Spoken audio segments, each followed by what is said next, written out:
Aujourd'hui, vous avez l'immeuble qu'on appelle les résidences de Carrare, qui est à la fin pratiquement ce qu'on appelle du gros œuvre, hein, c'est-à-dire que vous avez l'immeuble qui est pratiquement construit en entier.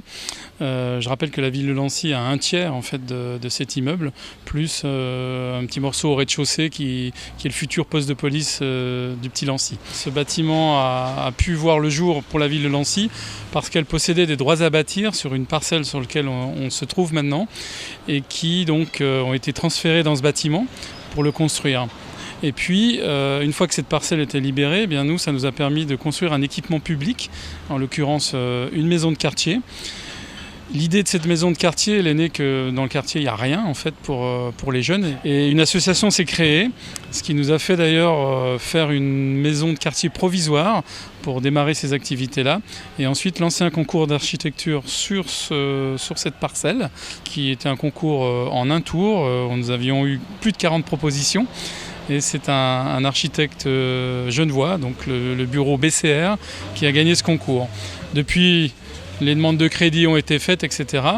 Et le côté intéressant, c'est que ces deux chantiers sont un peu décalés dans le temps. Ce qui nous a permis en fait d'avoir une synergie entre les deux chantiers, même s'il y a un chantier entre guillemets privé et un chantier public, on a pu quand même en toute intelligence produire des plans, utiliser des machines qu'on entend, pour pouvoir faire des choses notamment au niveau du sous-sol. Donc aujourd'hui, le chantier de la maison de quartier a réellement démarré puisque le terrain a été libéré en fait de certaines machines, certaines installations qui ont servi à construire l'immeuble. Et aujourd'hui, on peut attaquer la phase gros œuvre de la maison de quartier. L'immeuble va se terminer, va être livré en août 2017.